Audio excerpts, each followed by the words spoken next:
This video considers one of the most important but also most frequently overlooked variables, namely exposure. This is a crucial control variable in the causal model. Exposure is easy to confuse with security as they both influence the extent to which threats translate into compromise. For example, ransomware gangs like to exploit the remote desktop protocol. It's clear that closing RDP, the remote desktop protocol, reduces risk, but should we consider this to be a security intervention? I would argue no, because RDP serves a legitimate business purpose that increases productivity, namely it's increasing connectivity. For instance, it's often used by IT teams to help remote users with IT support. So reducing exposure would involve shutting down this service. It reduces risk by reducing connectivity and therefore productivity. Rather than removing the service altogether, a security intervention would be to try to control who has access to RDP, such as by enforcing MFA or putting the RDP connection behind a single sign-on. Okay, so with that in mind, I wanted to return to the topic of cyber insurance claims to illustrate the importance of exposure. First, I'd ask you to guess which of these data points provides the most predictive power over cyber insurance claims likelihood. On the one hand, we have technographic data points that are captured by scanning an organization's web infrastructure. On the other hand, we have firmographic information you can collect from a web search engine. Actually, as any cyber insurance firm would tell you, it's the firmographic factors like revenue, industry, and geography that have the most predictive power. Gallagher Re confirmed this in a public report where they trained a machine learning model with a mixture of firmographic and technographic variables. They then calculated the importance of each variable by training one model with that variable, one model without that variable, and seeing how much the accuracy deteriorated. We see that removing revenue, industry, and geography are associated with 3 of the 4 largest drops in performance. This means that those features are more important than technical variables that can be seen with external scans like SSL configuration and web certificates. The one technographic variable that is very important is patch cadence. So what's the intuition here? Why do non-technical variables, especially revenue, have such high predictive power over cyber risk? Let's think about revenue first. Bigger firms typically have larger surface exposure in terms of people and technology. If we assume the attacks are non-targeted, more employees means more chance of credentials being leaked by social engineering, and also there's more chance of device infections resulting from careless web activity. Similarly, large organizations have more internet-connected infrastructure that might get hit by ransomware gangs looking for initial access points to the enterprise network. It may also increase the likelihood of a breach as attackers seek more valuable targets. Higher revenue means also greater asset exposure. For example, larger retail firms process more credit transactions, which leads to a greater volume of stolen data if that data is ever breached.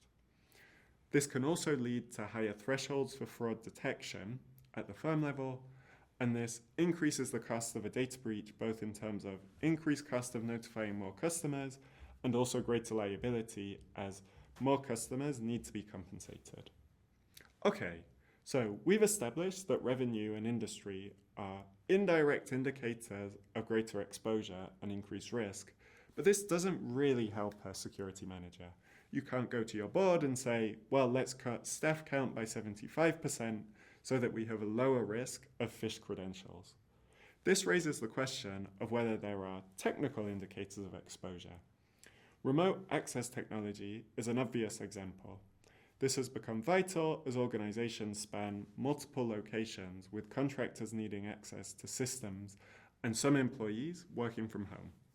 However, specific remote access technologies are associated with increased victimization. For example, cyber insurance claims data shows that organizations running open desktop protocol RDP, are 2.5 times as likely to suffer a claim.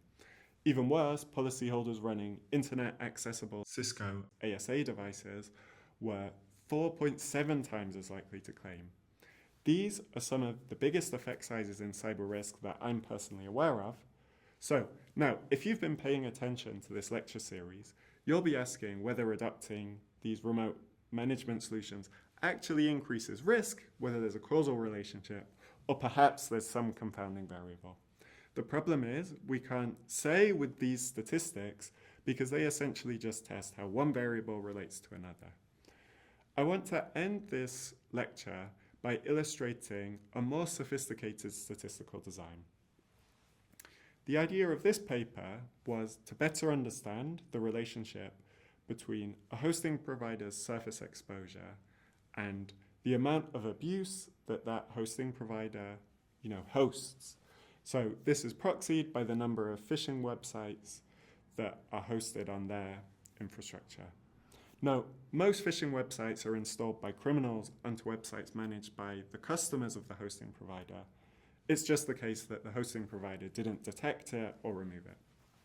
Now, eventually, this kind of measurements could be used to prioritize policy and security measures. However, we first need to understand the role of surface exposure because it could be unjust to simply punish the provider who hosts the most phishing websites. For instance, that hosting provider may simply be the largest provider, and in fact, they might actually be doing the most to prevent abuse. So, as scientists, we would ideally normalize the volume of abuse by the provider's size to account for these problems. Then we can better evaluate the causal role of interventions in reducing abuse. For these reasons, the paper focused only on exposure before considering security in a follow-up paper. So, after looking at 45,000 hosting providers, the authors find a complex relationship between surface exposure and abuse. When looking at the relationship with a single variable, abuse is positively correlated with the number of assigned IP addresses. However, this model only explains 20% of the variance as highlighted by the red box. When other variables for surface exposure are added to the model, the relationship turns negative. See the top blue box. The authors suggest this is because the providers with the most IP addresses are typically broadband providers where hosting is a small part of their business. The model that adds 3 additional variables, which you can see here, explains 84% of the variance in volume of abuse across the 45,000 providers. This highlights the predictive value of surface exposure without even considering a single security variable. The authors go on to train a second model on 200 observations that include enriched variables related to pricing and web content. Note, it was infeasible to collect these variables for 45,000 providers. Interestingly, the authors find that the time the provider has been in business has no predictive power. Meanwhile, providers hosting more popular websites are also more likely to be compromised. Finally, the negative sign on the first variable shows that hosting providers offering cheaper prices are associated with more abuse. One interpretation is that security is a luxury property that providers must charge more for. Now, clearly, summarizing an academic paper in 3 slides is challenging, so if you find this topic interesting, I would encourage you to read the full paper.